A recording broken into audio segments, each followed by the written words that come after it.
उद्धव साहेब,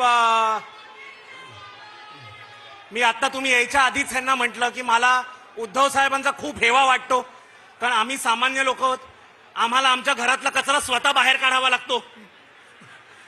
तुम्ही इतके भाग्यवान आहात की तुमचा आपोआप निघून जातो.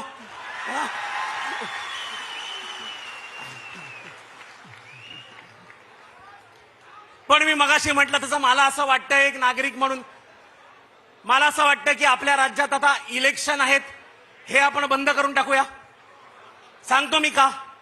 कारण बघा, आता असंही तुम्ही बघितलं जर एकूण हे, तर मुख्यमंत्री बनण्यासारखी 2-3च लोक उरली आहेत आता, त्यातली 2 माझ्या समोर बसली आहेत आता.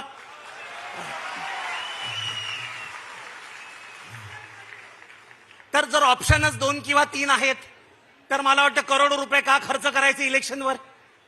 आपण आपल्या सगळ्या राजकीय नेत्यांना पाठवूया बिग बॉस मध्ये.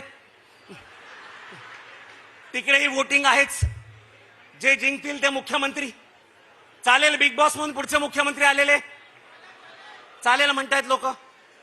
हे बघा, मला तर आवडेल, कारण जर बिग बॉस म्हणून पुढचा मुख्यमंत्री येणार असेल तर खूप चांगला चान्स आहे की कदाचित राखी सावंत आपले मुख्यमंत्री होऊ शकतील.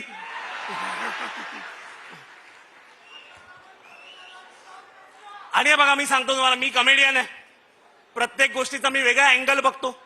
मला असं वाटतं जर त्या मुख्यमंत्री झाल्या तर पुढची 5 वर्ष आपल्याला डेव्हलपमेंट मिळो ना मिळो, एंटरटेनमेंट नक्की मिळणार आहे. आणि बघा, आपल्याला एंटरटेनमेंटसाठी नवीन कोणीतरी ऑप्शन तयार करायची गरज आहे. कारण राऊत साहेब एकटे किती वर्ष करणार. राऊत साहेब, मी तुम्हाला सांगतो, तुम्ही सगळ्या कॉमेडियनचं दुकान बंद करणार आहात, कारण तुमच्यासारखे जोक कोणीच मारत नाही सध्या.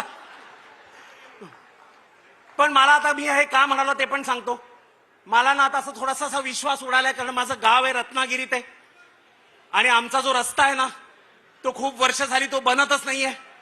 किती लोकांचं गाव रत्नागिरीत, एकदा आवाज करा.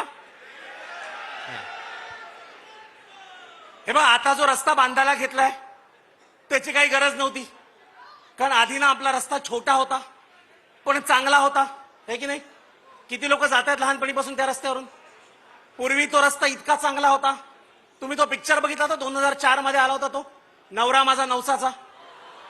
त्यावेळेला तो रस्ता इतका चांगला होता की त्यावेळेला त्या रस्त्यावर चालू एसटी सचिन पिळगावकर स्केच काढत होते.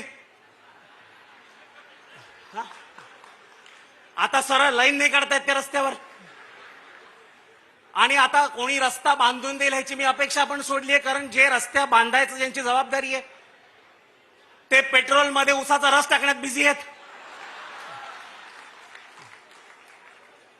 20% इथेनॉल असतं म्हणे हल्ली पेट्रोलमध्ये.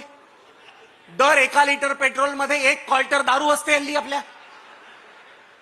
म्हटलं मग असंच आहे तर 90 ml ड्रायव्हर मध्ये पण टाका, मग कोणीच तक्रार करणार नाही. नाही, पण मी पॉलिटिकल जोक एवढेच करणार आहे, फार करणार नाही. कारण काय आहे ना, सध्या परिस्थितीत पॉलिटिकल जोक केला की तुमचा प्रतिसाद येतो, पण डोळ्याच्या कोपऱ्यात मला असं कुठेतरी दिसतं की त्र्यंबकेश्वरला एक न्हावी माझ्या मुलांचं टक्कल करतोय. ही तुझ्या बापाला जोक सांगायची खूप हौस होती. कारण काय, शेवटी विनोद आहे, विनोद कधी जातो असा इकडे तिकडे वगैरे ना.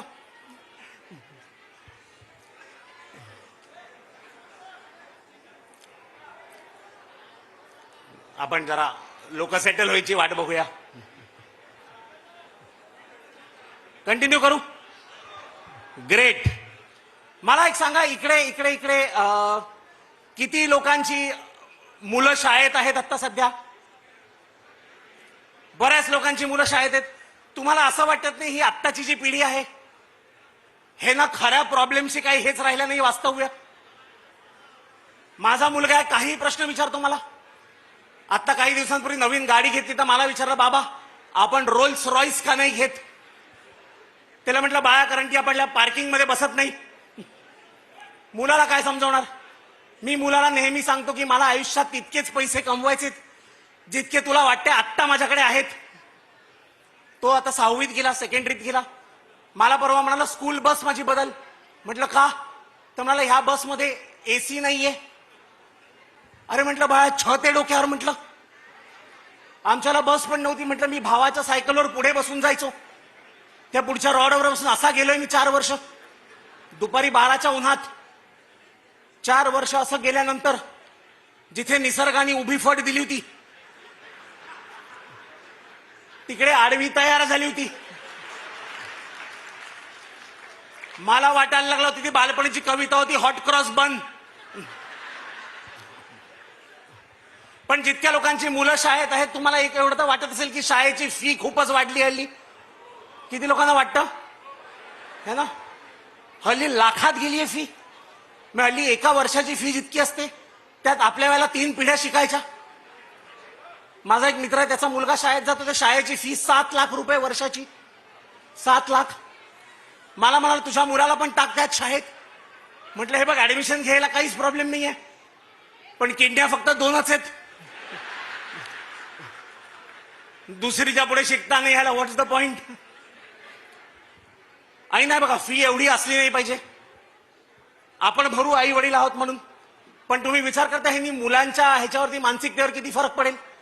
मी आपल्या वेळेला माझे वडील 7 रुपये भरायचे महिन्याचे. मी असा वागायचो की शाळा माझ्या बाबांनी विकत घेतलीये. 7 लाख दिल्यावर ही मुलं काय हे करतील वर्गात? बाई विचारतील बाळा 2 अधिक 2 किती? तो म्हणेल 7 लाख दिले, तू उत्तर दे.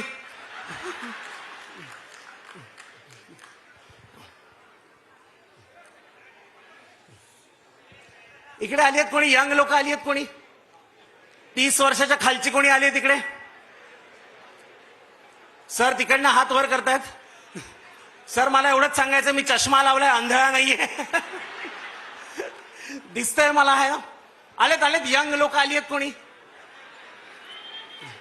हाय काय बाळा तुझं काय नाव आहे? एक तर मुलांची नावं हल्ली ना, युग युग नाव आहे. ठीक आहे युग, किती वर्षांचा आहेस? 13 वर्षांचा आहेस. युग तुला असं वाटत नाही आयुष्य तुझा खूप सोपं आहे असं? नाही वाटत? तू आमचं आयुष्य कधी बघितलं नाहीयेस. युग मी तुला सांगतो, तुला युग कोणाला समजा पैसे पाठवायचे असतील काय करतात हल्ली सांग? जीपे. एका शब्दात उत्तर दिल्या मुलांनी. युग आमच्या वेळेला हा 20 मार्काचा प्रश्न असायचा.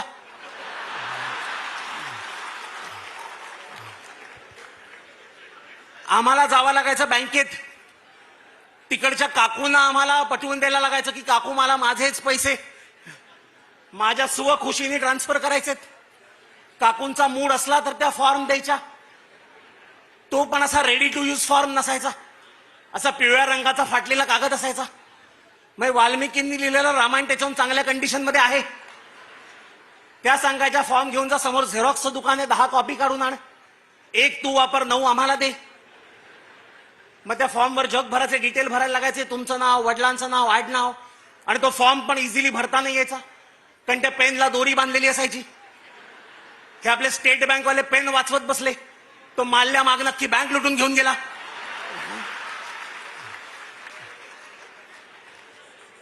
आपले डिटेल झाले की मित्राचे भरायला लागायचे. फॉर्म भरेपर्यंत काकूंचा लंच ब्रेक व्हायचा, पैसे ट्रान्सफर 2 दिवसांनी व्हायचे. पण युग आता आली आहे ऍप्स, युग आम्ही पण वापरतो, सगळे वापरतात, हे गुगल पे वगैरे सगळे वापरतात ना. पण सर तुम्हाला असं नाही वाटत त्याचे नोटिफिकेशन थोडेसे वाह्यात आहेत? मला काही दिवसांपूर्वी गुगल पेचं नोटिफिकेशन आलं होतं, त्यात लिहिलं होतं your friend Madhav is on Google pay, welcome him by sending 1 रुपया. शिवसेना उभी केली.